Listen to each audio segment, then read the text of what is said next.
Welcome back to the In.Pencil podcast. I'm Adam. And I'm Jess. And wow, it's been way too long since we've done a podcast. Lots been going on, I think. Yes, so we're gonna do a bare naked ladies singing the theme song to Big Bang Theory type of run through of the past forever. Oh, okay, yeah. All right. Well, let's see.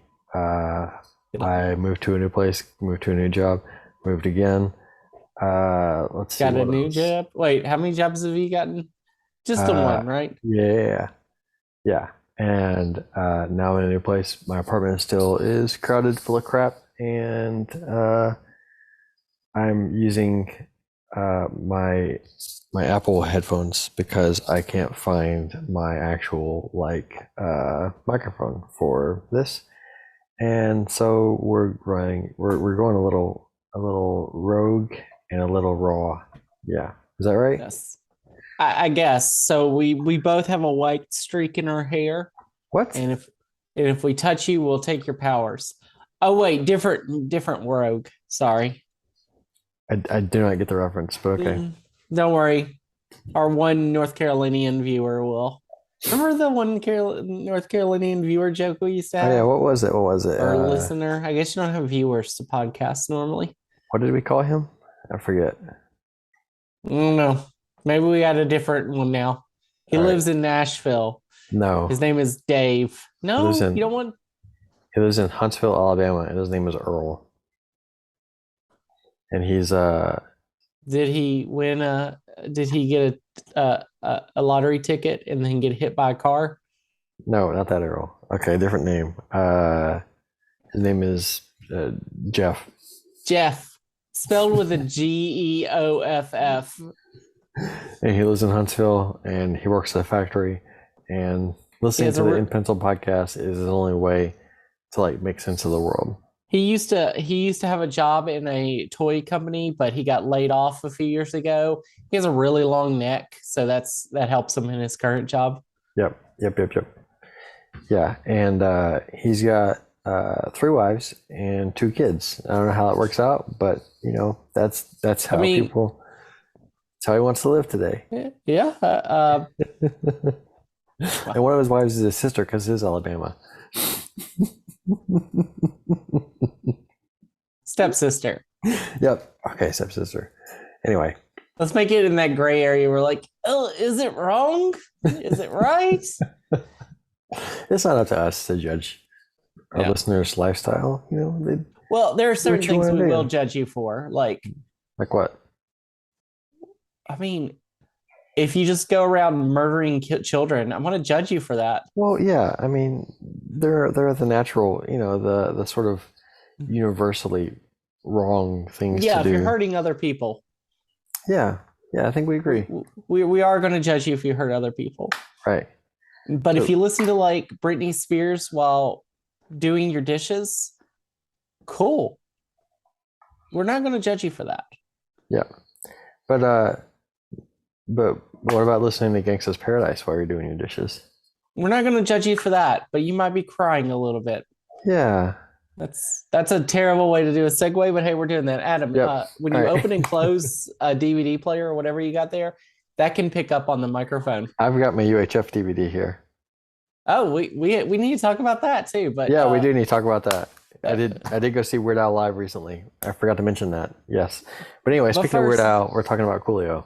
Somehow that relates. I don't know. But. I mean, it does because let's face it, Coolio, unfortunately, such a great rapper who was known for 2 things, and 1 is a song, and 2 is the parody of that song and the fallout from it. He was known for more than that. If you listen to rap music, you knew Coolio. I'm just talking about in the general public, the general public only knew Gangsta's Paradise. Yeah. And right now, there's a group of people that probably don't even know what Gangsta's Paradise is. Are there? Is there? Why would you know a song from the mid 90s if you're 15 years old? It is like a TikTok meme song, kind of. It is, right? Yeah. I don't know. Yeah, whenever somebody there's one TikToker who he'll go talk trash to his wife, and then he'll turn around to the camera and look all hardcore. You know what I'm talking about, and they'll play Gangsta's Paradise, whatever. Oh Tool. yeah, I forgot about that. Coolio was on some of those. I despise TikTok, by the way. I want to like it, and I've tried to put some videos on it. I just don't feel like it's a fun place. I don't like the medium. I don't like doing these quick videos. Yeah, I just feel like they're not as fun as longer videos, but they are the way that our YouTube/TikTok accounts go now. Is it's quick, because easy. as short as our attention span was back when Coolio was a thing, it's completely narrowed. Like, basically, you have like 2 seconds to get someone's attention, and then you can retain it for like 15 seconds, and that's it. Like, Well, I think it's who was it? It was Hank Green who did a talk apparently recently, and then he did a YouTube video on it. He says the biggest difference between YouTube and TikTok is I'm paraphrasing, was should I give you my attention? How do I get your attention versus how do I keep your attention? Like YouTube, you have to click on the video to watch it. So you have to get their attention to want to watch it. right, But on TikTok, you just have to retain their attention. So that's why right, it starts off fast and quick. right, right, right. So on YouTube, the way to do that is through your little thumbnails, Yeah. and on TikTok, the way to do that is to be an attractive Start off. female and have breasts. I don't know, like that's the only way that I can think of. But Well, the biggest TikTok star in the world is a guy from Italy. is he? Yeah. What's his name? Cabe. Oh, the guy who points at things and is like, duh. Yeah, I forgot how. I don't Yeah. remember how to pronounce his name, so I'm Yeah. so sorry. But yeah, he's the biggest. He's got the most followers on TikTok right now. That's interesting. But anyway, Yeah. It's what's not a porn site. Nobody's going on there to see porn. I mean, there are thirst traps, I guess. That's not the main reason. People want it be. People you want just said humor. thirst traps. Anyway, back to Coolio. Let's get back to Coolio. I just think the word thirst traps is so funny. But all right, It's actually a phrase, but I know, but like the anyway, it's just a funny yeah. But thing. Anyway, Coolio.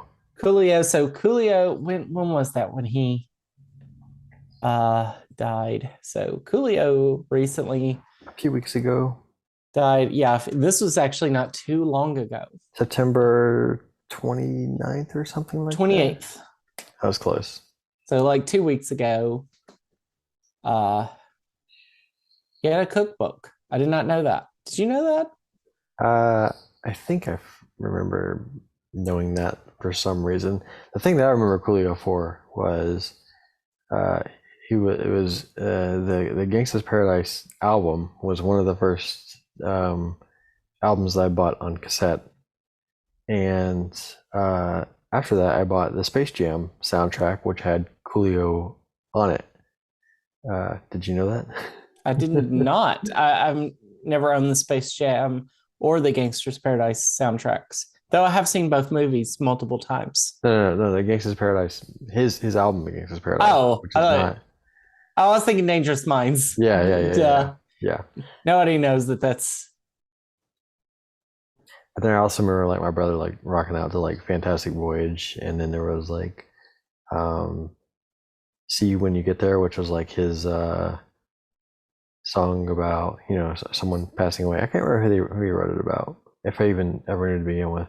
But anyway, and then after that, he just kind of disappeared into the ether, as far as I could tell. Apparently, he did some Futurama episodes. That's right, he did. I remember that. Yeah, He did a lot of things. yeah. So who did it best, Dangerous Minds or Sister Act 2? I don't know either one of those things, so I wouldn't be able to tell you. I never saw Dangerous Minds, and I never saw Sister Act 2 or Sister Act 1 or any of them. I'm not really a big Whoopi Goldberg fan either. Just learned all kinds of stuff about me today. Yeah, but so what do you think? Who did it better, Dangerous Minds or Sister Act 2? I'm not sure what it is that's being done. it is it. I don't know I what think it is. Sister Act 2 did it better, probably. Which was what? I don't know. Oh, just doing the stereotypical like inner city school. Oh, I I thought School think of Rock did it better. I've never seen School of Rock. Really? Us. Oh, But we should talk about Black a little bit more later. But later, because we keep getting the off topic about Coolio. I just want to say I liked Coolio, as an artist and his music. I enjoyed it. It was certainly in my '90s rap playlist. I don't really know much about him as a person, whereas other rappers that have passed away recently, like DMX or I'm trying to think of who else has passed away recently. I think DMX may be the most recent one I really cared about. Um, yeah, I was a lot more, I guess, into the lore behind DMX, but Coolio just didn't have that same sort of grasp of my attention. So, but I do think, it sucks, especially I think he was like 59 or something like that, which is relatively young. Yeah, A you're lot of not these, old yet yeah, until you. a lot of these rappers, they're dying a lot earlier than they probably should. I'm not really sure what's causing that, but there's I mean, I DMX mean, was 50. Yeah. well, DMX died from drugs, right? Well, I think it was a heart, like cardiac arrest or a heart thing that may have potentially had something to do with drugs. I'm not sure if that was ever confirmed. I have no idea. Oh, okay. I thought he had I uh, don't know. drugs in his system when he died. Uh, yeah, I think it is. You see rappers dying. I mean, it's hard to tell because we don't have a large sample size of rappers living to their 80s because there are not many rappers that can be 80s in their 80s yet. And I think we talked about this before about Yeah. when do rappers retire because we don't have any rappers in their 70s yet for the Right. most part, unless you got Sugar Hill Gang. Are the members of Sugar Hill Gang still alive? I don't know, but I mean, other like late 80s, early 90s rappers are still like alive, and they're probably in their late 50s, maybe early 60s, like the Dr. Dre's and the LL Cool J's and Rakim. I'm wondering who else is probably still around. KRS-One is still around. Uh, I just realized this. The members of Sugar Hill Gang, there are three of them. One is deceased, yeah, died about 58, 59. Or yeah, how old was he? He was 58. The other two are 60 and 65. So even the nice. Sugar Hill Gang, He's almost retirement age, but still, yeah, they're not that old. And yeah, I mean, the reason I went with Sugar Hill Gang is because the quote first ever rap, the first ever major rap song yeah. was the Sugar Hill Gang. So I thought they would be in their 70s or 80s at this point, but no, they're not even old. I think maybe it'd be a good time for people who appreciate hip hop to just reflect on the past 40 or 50 years and maybe go back and revisit some of the music that created an entire genre and an entire movement, because I'm not so sure that there's a whole lot of appreciation for what they did, Yeah. especially from like younger people. Like the other day, maybe unrelated but slightly related.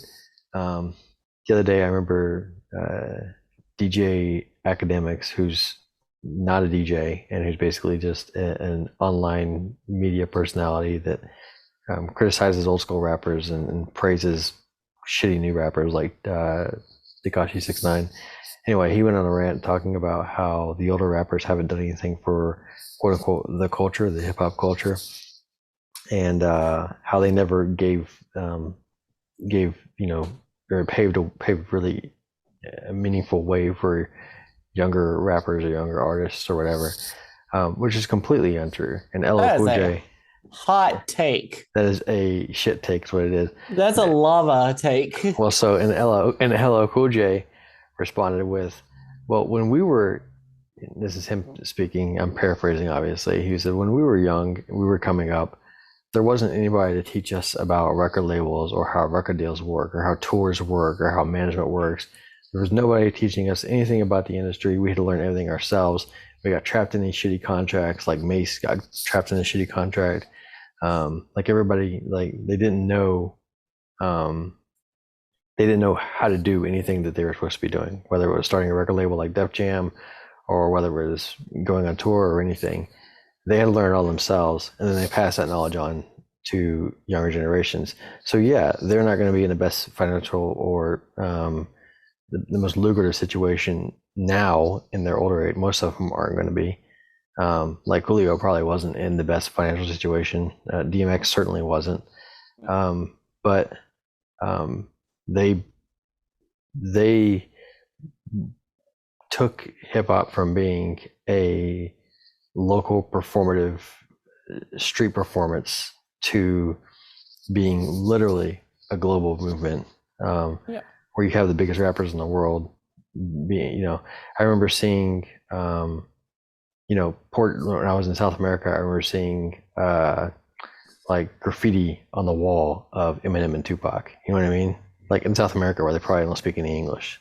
So, I mean, they did everything for any Lil Yachty or any other new rapper that you can think of. They would not be here if not for LL Cool J, Dr. Dre, Eminem, Tupac, Nas. You know what I mean? Yeah. So. Like you have so many, and I mean, we're not even talking about like the others like Run DMC and. Oh yeah. No, yeah. I mean, you can basically anyone from the 80s and 90s. Nobody likes to mention this duo a lot. I see them getting not the recognition, but they may have made rap mainstream. Fresh Prince and Jazzy Jeff. Oh yeah, no, yeah, totally, yeah. I think Will Smith doesn't look so great now, but I mean, back in the day, he was untouchable. Yeah, and I mean, give it a few years, and nobody's going to remember what happened. Yeah, just give him time, and people forget about it. We always do. When the next big wild thing happens at the Oscars, whatever that is. I think this could be a very important time. Are you okay there, Adam? Yeah. Okay, I'm good. Just breathing. Go ahead. Okay. I think this is a very important time as we're starting to see some of the old early rappers are dying. And like we obviously Coolio and DMX in the past like year and a half. I don't remember when DMX. It's a little over a year ago, I think, right? Yeah, probably like last April or something like that. But we also think back on like what Nate Dogg. Yeah, like 5 or 6 years ago, and Nate Dogg was a lot. He's like 10. It was like. Is he 10 years ago? It was. It was a long time ago. I remember when he died. That was a big hit for me because I always loved his. Oh yeah, no, it would have been like 2006, 2007, something like that. 2011. 2011. March 15, 2011. All right. And then of course, who was it? Not Cool Modi.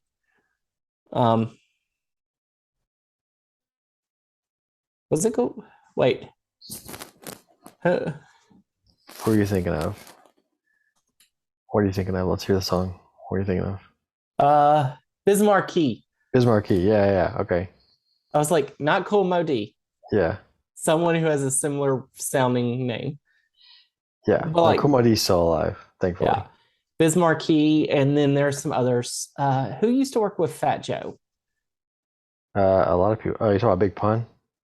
Big Pun, yeah. Yeah. I remember Prodigy of Mobb Deep. I mean, there's a ton of them. I mean, at this point, there's a whole laundry list of I'm just old school rappers that he died. Anymore. Okay, he died at 28. He died a long time ago. Okay. Yeah. So I was thinking that was much sooner. I was thinking that was like all these were in the last 10 years, but no. Yeah. No, Nate Dogg died 11 years ago. But anyway, this is how it happens. People are starting to die more and more. You're going to see more and more. And then soon we're going to see people like it. We're not too long from people dying, and they're going to be old enough that it's just going to be like, oh yeah, I guess that's about time for them. That's not early. And that's a terrible feeling because you know that you're on that list eventually too. Yeah. You know what I mean? So yeah, we're getting to like in 10 years, many of the famous early rappers are going to be in their 70s. Yeah, if they're around at all. Yeah. So if they die in their 70s, it's not going to be like, oh, that was young, that was early. No, we're not going to say that anymore. Yeah, And once they hit their 60s, it's really getting to the point where we wouldn't be saying that anymore. yeah, But if you really like rap and you really like the history of rap, this is the time to really start. If you get a chance, if you want to like go, if you want to become an interviewer, if you want to make a documentary, this is your chance to do it now and try to get some of these rappers. Not even, I'm not saying like go after Dr. Dre. He's probably not going to have time for you, but some of these other rappers who aren't as big, yeah. that you might be able to get a little info from. You might be able to send something to them, like send an email and get a response back now before it's too late. Well, thankfully, people like Talib Kweli and some of the hip hop journalists are reaching out to some of the I would say maybe forgotten artists of probably the 80s and early 90s and getting interviews and getting their stories. I remember Everlast was on Talib Kweli's podcast at some point. Yeah, so. And yeah, this is it. We're gonna start losing more and more. I keep thinking about it, like some of my favorite artists, like there are two surviving Beatles, and they're both in their 80s. Yeah, that's crazy. So they have reached the point where, yeah, they probably won't be around in 10 years. Yeah, well, same thing with Willie Nelson. He's one of my favorite artists. So. Oh yeah. Loretta Lynn just died. Yeah. Oh yeah. Yeah. So we got to see Willie Nelson 2020, early 2020. Yeah. I think January 2020. Got to go see him. I've seen him a few times on like tribute, not like him doing a full set, but I've seen him do like partial sets and stuff. And it was for Willie Nelson tribute, and you could hear him. He does not have the ability to sing that strong anymore, and you could just see like he's older, and he's got some health problems, and it was kind of sad to see because it's like, oh my goodness, this is going to happen. And like Dolly Parton eventually is going to die soon, probably like in the next 10, 20 years. And it's like, wow. And that's just from the country music point of view. But they were the beginners. They weren't the founders of their genre. Yeah. The founders of country music have long passed. Oh, yeah. But the founders of what we consider rap, they're still here. A lot of them are still here. Yeah. Yeah. The first commercial rap song was 1979. Yeah, I mean, mostly, yeah. Yeah, we'll say the first famous commercial rap song. Yeah, okay. Yeah. I guess the first rap song that was like on multiple radios that were, across the board. So I guess you should define a commercial as pop rap song, popular rap song. So, I mean, and rap has been around in some forms for millennia, probably, or hundreds of or centuries, I guess. Yeah, I mean, but anyway, we should go change see them. the subject. Yeah. Go see. That's the other thing. Like, buy their albums, go listen to them. Help on Spotify. Yeah. If you want to see them, if you want to do it, this is your time. Go see them. I forgot to say that. It's really like odd to think about, like whenever I walk into like a record store, and I look through, especially if it's like a used record store, I think about the fact that like the records that I loved as a kid are now sitting like in bins and in piles and on shelves next to right next to records that like maybe my dad loved as a kid. You know what I mean? And like the fact that those sort of what we would have thought before would have been like, okay, the modern stuff that I like let's say I'm like 12 or 13 years old, the modern stuff that I like is way different from the stuff from like the 50s and 60s and 70s. It's way different. But now it's just kind of all merged together, and it's still now in the newer generations, they're probably looking at all of it as the same. They'll classify probably Blink and Beatles as just old rock music. Like, you know what I mean? It's weird.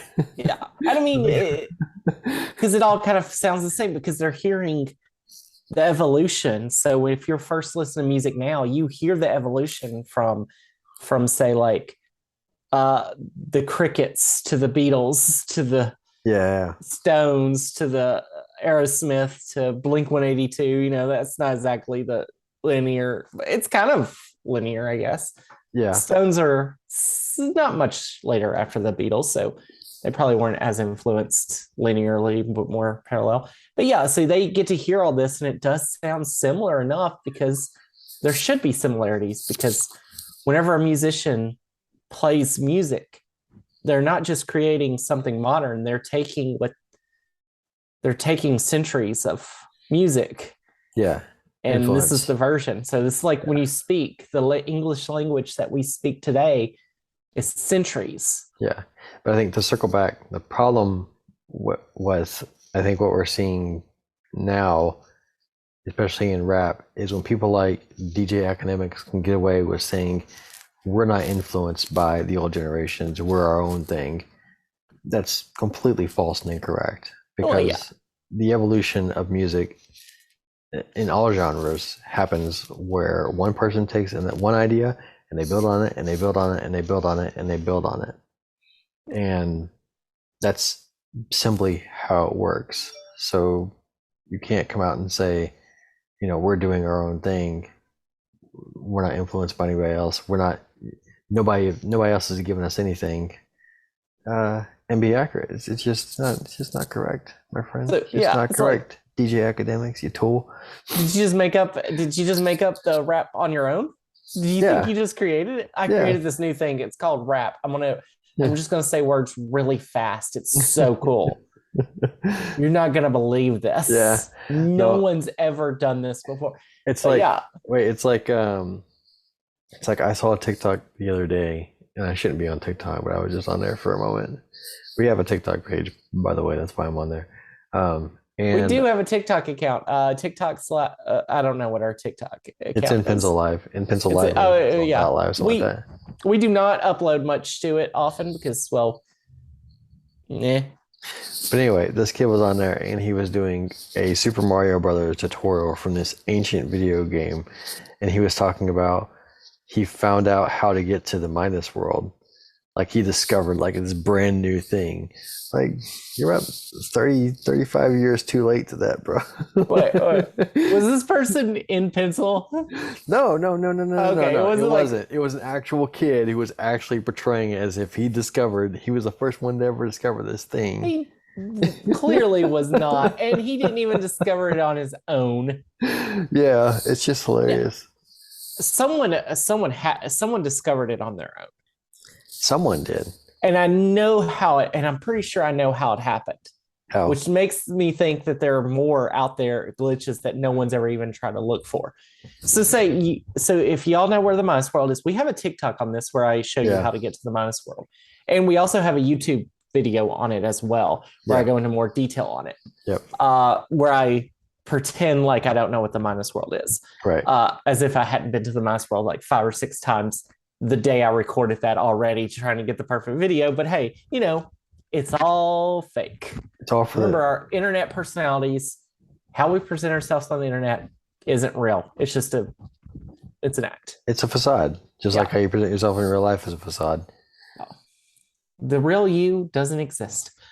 Anyway, so you're at 1-2, you get to the end, and if you go over the pipe, You get to the warp zone. you get to the warp zone. But if you forget to jump on there are these platforms that go up. And if you Right. don't do that, if you go too far, you can't go back to the platform because you can't scroll back. Right. So you have to get on that pipe, and you're trying to jump up over and get on top of the level. So you break the block, like, and you you're try trying and to jump. hop up, and you what do they call it? Whenever you cut into the background. You glitch into it, and then And it you go drags you through. over. And then of course that first and if First you pipe. that first pipe brings you to world 4, which is where everybody wants to go. If you do the glitch and you go through it and you go over far enough, it'll reset. And if you go in any of those pipes, it'll take you world 2, 3, and 4, depending on whatever. But if you go in early before it has a chance to load that page, Right. that's how you go in the minus world. So someone just accidentally they went through the wall and they're like, oh, that's cool. And they went in that first pipe and they're like, wait, this is not World 4. Right. What just happened? So Yeah. they started telling people and it got out and it was kind of this underground thing. And then the internet pops a little bit. And so it's kind of this unknown, what is this? And then over time, I think the Mice World might even be in Nintendo Power. Is that what Oh, discussed really? I don't know. Hold How do you on. feel about the Mario Brothers or the Mario Brothers trailer for the movie? So hold on. Minus World. So yeah, so we're gonna move over to I don't know if it's in Nintendo Power. I thought it was, but I'm not sure. Anyway, so let's talk about it. The Mario Brothers trailer. It dropped. So yeah, this And is Mario's flat ass dropped. 3 days after the trailer came out, I think. Yeah. We're recording this. I watched it with my daughter, and of course, she pointed out who everybody was. Okay. She still thinks King Koopa is a toad. Okay. I was like, Slightly oh. inaccurate, but okay. Yeah, I was like, that's Koopa. Bowser, Toad. Right. So if you ever hear me talking and then stop talking, it's because I'm coming off a cold. So that means I'm pausing so that I can cough. Forget not about the power of editing Oh yeah. and continue. So I don't know if you edit these things. sometimes I do, sometimes I don't. Anyway, so Yeah, so so Bowser. just in case. So when Bowser shows up, she says that's a toad, which she says every time Bowser shows up now. She's been doing that for a while, but you know, she's three, trolling you. So She knows it's wrong, she's trolling you. I was playing Super Mario 64 today, and I've been slowly playing through it on the Nintendo Switch Online, and you should not play that on the Nintendo Switch Online with a unless you have an N64 controller, is my opinion. It's just it doesn't do well on the Switch controller. But some of the other games are okay. So I was playing Super Mario 64. I got to the end, faced off against Bowser, and she's like, Toad. Like, what the heck is wrong with you, child? Yeah. Anyway, so she saw that, then she saw Mario, and she's like, Mario. And then she saw Luigi, and she's like, Luigi. And my first thought, and this has been my thought about this since they said that Illumination is doing this, they don't need 20 and 30-year-old people who've been playing Mario games since they were 5. That's not their demographic for this movie. They know we're going to play Mario games. They're trying to get kids who aren't into Mario as much so that they can watch the Mario movies at this age. Then they go to Super Mario or Super Nintendo World at Universal in a few years. Then they start buying Nintendo products and they start buying Mario games when they're 15 or 16. They're making future Nintendo fans. Right. Yeah. This is a worldwide, and you could see it with Super Nintendo World with the Mario movie. Cranky Kong and Donkey Kong are both in this movie. They're making a Donkey Kong movie if the Mario movie succeeds. Oh yeah. And it's it will. Clear. Yeah. It will succeed because it's got Chris Pratt and Jack Black and all the other. Yeah, they're paying a lot of money for this with some of these actors that are some are big, some are. They're throwing everything they can at this, hoping to. I think it'll turn out better than the Sonic movies, to be honest. The thing about the Sonic movies are for 20-something-year-olds. Yeah, but they also the problem I have with the Sonic movies is they're funny, yeah, but they're not long lasting because they make too many pop culture references. Right. And everybody likes that now, but you're not going to like that 5 years from now when that makes absolutely no sense to you because you've already forgotten what the reference was. Yeah. And that's not what Sonic's doing. Sonic's just trying to save their brand. Yeah.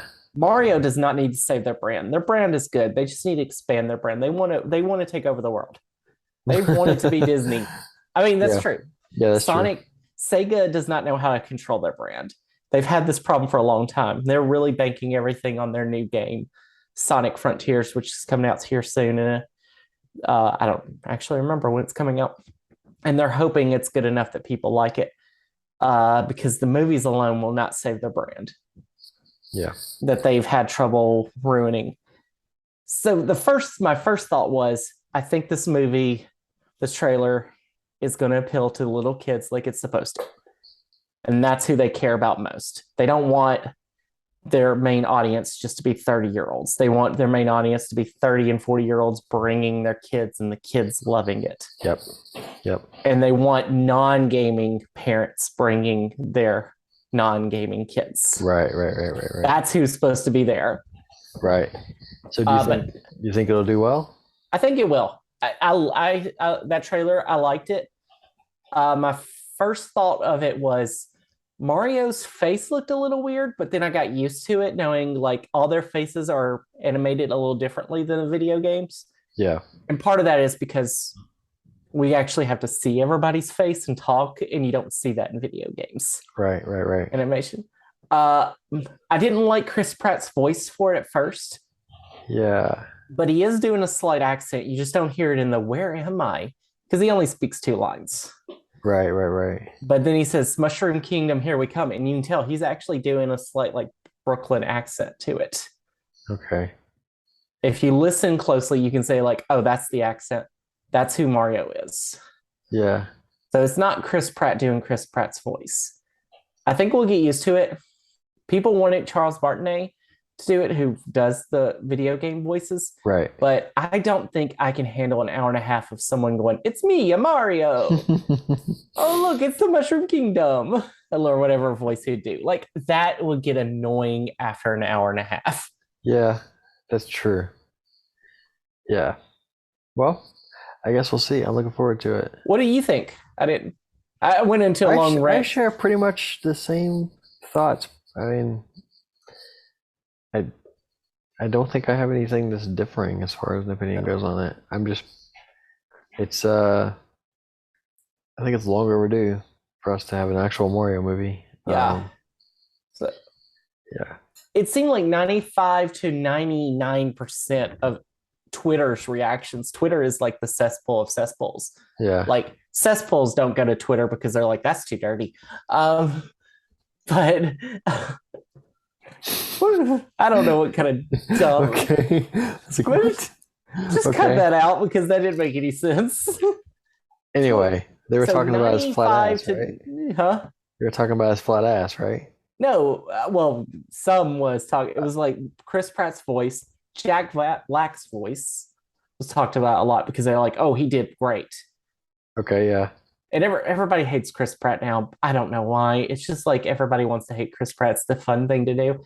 It's the overload. He's been in too much. He was he was the Galaxy guy. He was the Jurassic guy. Now he's the Mario guy. He'll always Lego be Andy guy from Parks and Rec to me. Oh man, I always loved that. But people are like, Jack Black's a true friend, true fan, and Chris Pratt didn't even know that you can't jump on Koopas in Mario Brothers. Oh yeah, I did see that. Yeah, I didn't know you can't jump on Koopas in Mario Brothers. I actually did know that because I didn't know what they're called. Like, yeah, they're called like shell creepers or something. Yep. They're like, they're not Koopas, they're shell creepers. Dude, you don't know. This is the things I've said. You can't actually jump on Koopas. They're called shell creepers. And he said Nintendo as if anybody calls it a Nintendo. It was an NES. And it's like, first of all, you're 15 apparently, because everyone called it a Nintendo. Everyone called them turtles, not Koopas. Nobody called them Koopas back then. And no, I don't know anything about Mario Brothers, the game. I never played Mario Brothers, and I think I'm a decent fan of Super Mario Brothers, but Mario Brothers, no, I don't know. I played that game I played that game only a few times. It is the most boring game of my life. It is pretty boring, right? I used to play, I think it was like a bonus level in Mario 3. Yes. That's where I would play it. Yeah. That's how if you're doing 2-player, how you decide who plays. Yep. But people were complaining about that and saying that Jack Black is a true fan because he understood it. It's like, no, he just did a better job with his little spiel. Chris Pratt obviously phoned it. It looked bad, his intro, and I think that could have been because he was either tired or he's overworked because he's doing Jurassic Park and whatever Guardians of the Galaxy, plus he's doing too much. He's stretched too thin. Whatever. But we don't pretend like Twitter isn't. But Twitter was overwhelmingly in favor of the movie. Yeah, but they And still I have feel, things to complain about because it's the place where people go to bitch about yeah. everything. So I mean, even most people are like, I'm optimistic. I like it. It's good. And then you had a few people who were complaining. And I honestly think they were complaining because they thought they were going to get a bunch of likes for complaining. of course, And then when people said, "Now you're wrong," it's like, or "No, I like that," they shut up about it. Like a few people that I followed that I could tell, like, y'all are just complaining to complain. yeah, And yeah, everybody in your comments is saying, I don't agree with you. And then suddenly you yeah, went silent for days. And it's like you thought you were going to get a bunch of likes and you were going to get attention. And you made the mistake and went the wrong direction yep. and you got burned. And so I unfollowed them because I'm like, I ain't doing this. I was on Twitter the other day and somebody posted, what was it? What's the best movie remake? And I said True Grit was the best movie remake because I like the Matt Damon and Jeff Bridges better than or version better than the John Wayne and Dean Martin version. And maybe that's an unpopular opinion. Apparently it is because like half the people who responded said, yeah, he's right. It's better. And the other half like, how could you go against the Duke? Like everyone, I don't know. It's just a place for everybody to bitch about everything. It's the world's anonymous bitching cesspool Yeah. that Oh, even it's, yeah. cesspools won't go to. What do you say? Cesspools won't go to. What was it? It's a cesspool of cesspools that even cesspools are like, nah, that's too bad. That's too Or filthy. that's too dirty. That's too filthy. Yeah. Yeah. So anyway, So Mario. yeah, so I think the movie's going to be hopefully good. Uh, I think it'll be good. and speaking of, nope, I didn't Matchbox have a 20. speak. Well, let's just go to that real quick. Okay. So We were on music. Now we're going back to music real quick. Matchbox 20. yeah, Matchbox 20 just said that teased a new album. I think since our last podcast, I haven't seen it. Wait, they is it just like a teased video it. or no? They just There's new album's just coming. it just said coming soon. Okay. Yeah, I did see So, that. so it's not much, but they teased it. So anxiously awaiting. Well, I bought Exile on Mainstream on vinyl from Walmart. So Oh, on white vinyl, it's really nice. I do not have that. I don't have any Matchbox 20 vinyl. Uh, I'm not a big vinyl I've collector. got all the Matchbox 20 vinyl apparently. So as you can see from our unboxing video that we did. Yeah, it's the vinyl countdown. So can I talk for a minute about Weird Al? Because Yes, that's what I was trying to get to. Like, vinyl countdown is a parody that we're like, hey, Dad. But speaking of parodies, okay, our segues are getting worse.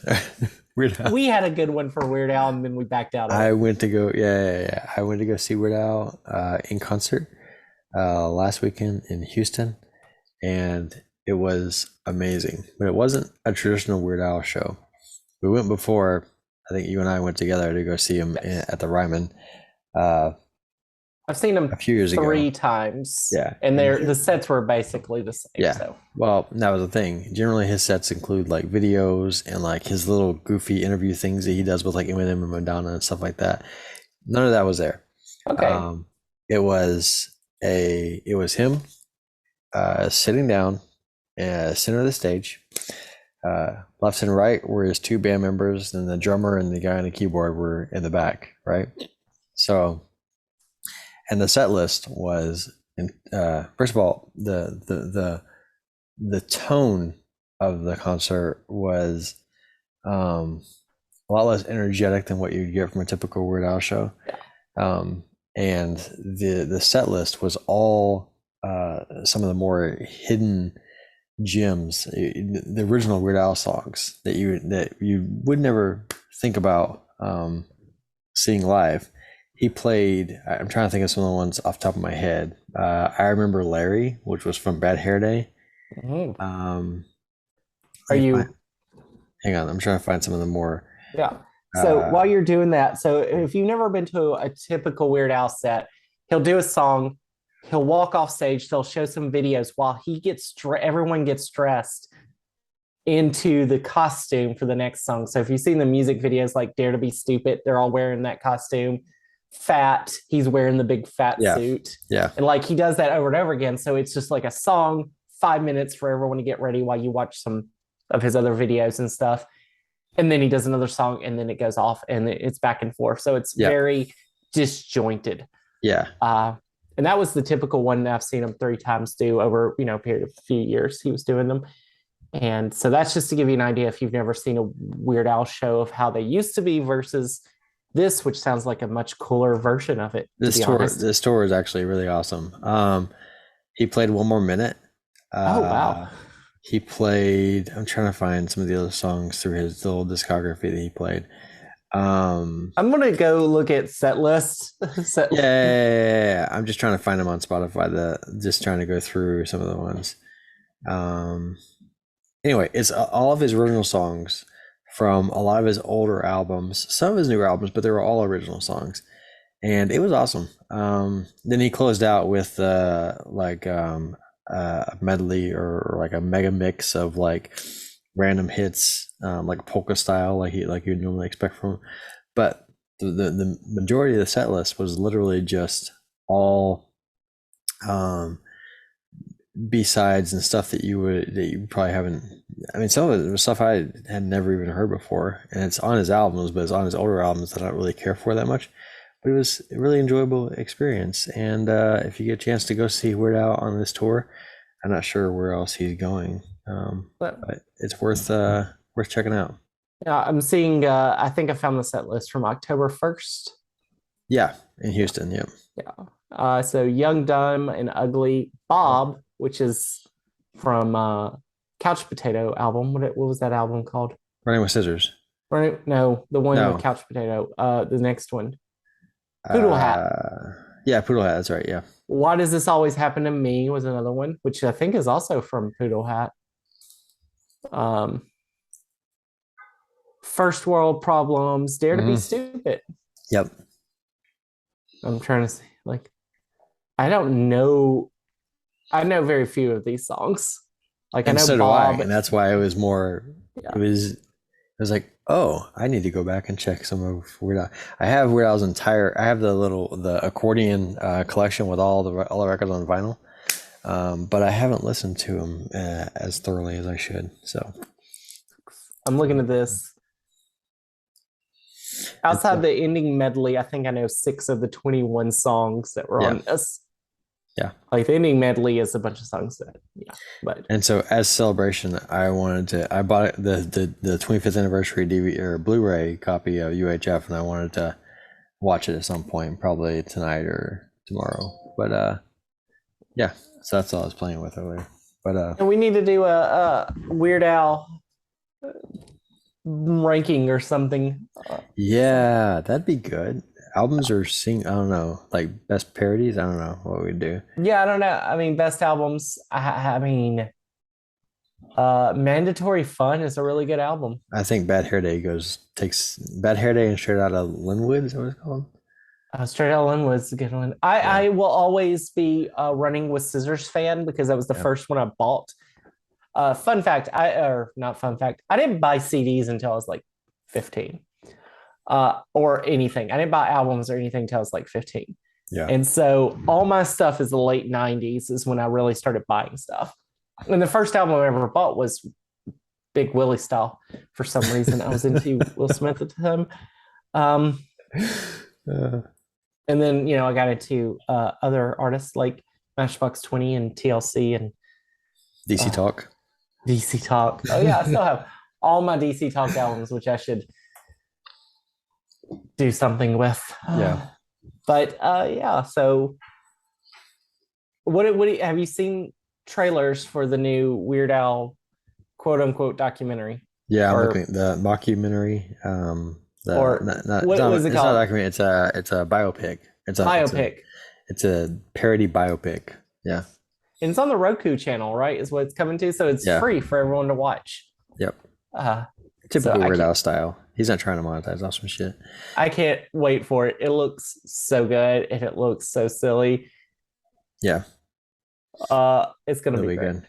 And it's, if you watch, I forgot which trailer, it might be the most recent trailer, is almost a 1-to-1 copy of when they his Funny or Die one that he did about 10 years ago.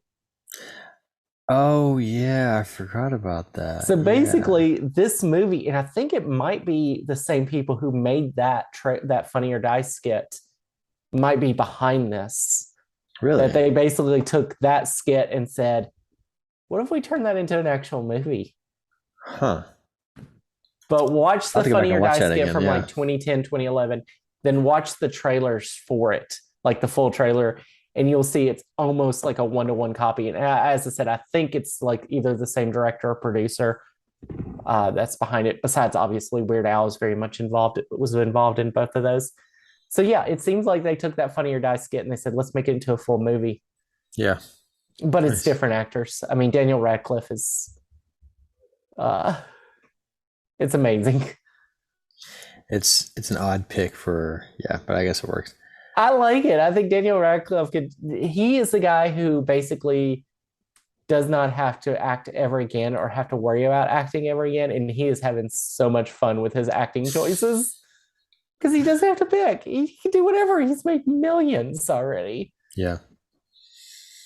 Well, I think we're running out of time. Do you have one Yeah. more thing you want to talk about, or Did we have anything else on our list? I don't even remember. we had hand-drawn games returns? Oh yeah, so I will talk about that real quick. So remember if you remember a few months ago, we talked about Hand Drawn Games doing a Kickstarter, where it was we showed some Zelda pictures Oh from yeah. their game guide. Unfortunately, that Kickstarter got took down because of some potential legal issues. From what I hear, there wasn't actually any lawsuits or anything filed or any copyright claims filed, but there was potential for legal issues. So he decided to stop the Kickstarter and put it on hold for a while.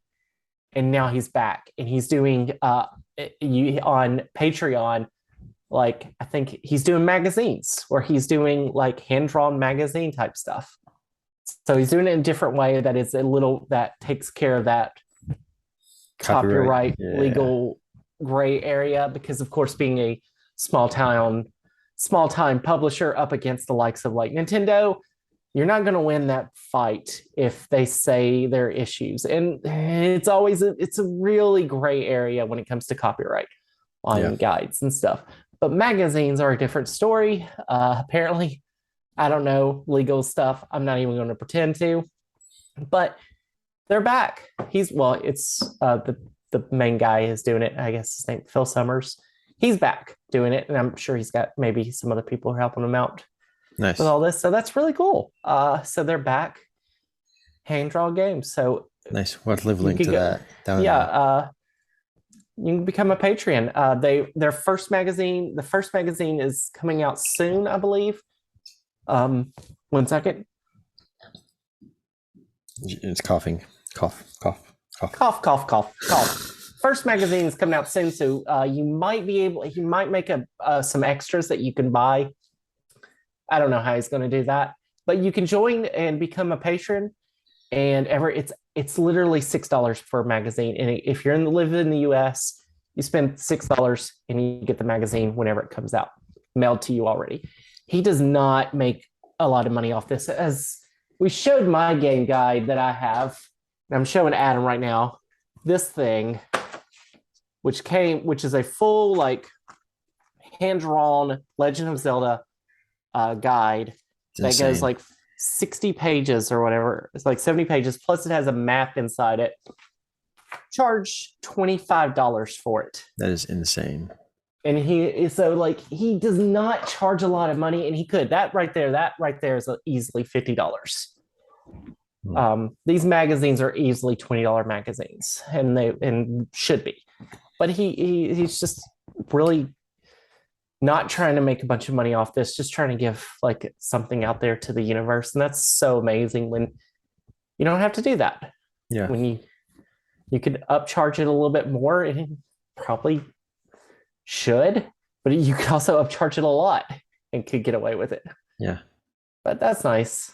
So yeah, it's cool. We'll link to that, and you can join for the next magazines and maybe find ways to get your hands on the first one if you wanted to. Yeah. And I think with that, we're going to wrap up. Are we going to say we're back again, or are we? We're back for the now. We're back. Guess who's back? We had a lot. Again. We had a lot of we are back projects to work on. So Until we're not. Yeah. Guess who's back? We may not be back. Maybe we're back. Adam showing me his Tetris stuff. Yeah. He has a Tetris like build. So we may be back. We may not be back. It is October. No, we're back. We're back. We gotta do a Halloween episode. That's right. We have so much Halloween stuff that we got to talk about. We got to talk about scary stories, scary books, scary movies, scary games, scary. Yeah. Scary Are you afraid of the dark? Wow, there's a throwback. Yeah, I'm gonna throw some. This just became in pencil 90s edition, 90s horror edition. I keep getting messages on my phone, which I thought I keep muting. That's scary. So my haunted phone. That would be like a Are You Afraid of the Dark for the 21st century. Your haunted TikTok. Oh, that would be such a good creepypasta, a haunted TikTok download. What the hell? Okay. All right. Okay. With that, I think we're done for today. Yes, we will. Thanks for listening. Hope it wasn't too frantic or too sporadic or... Oh, it was all of the above. It was all over the place, but there's a flow, I think. So there was a flow that we kept trying to dam up. You kept trying to dam up. I'm trying to keep everything moving here. Oh, I was damming it. I was throwing logs and fish and fish. All right. Fish. Anyway, I've been Jess. I've been Adam, and we're done. Take a good day and all that stuff. I say good day. Life is not written in ink. We change, we grow, we make mistakes, we learn, and eventually we fade away. Life is written in pencil. Thank you for listening to the In Pencil podcast.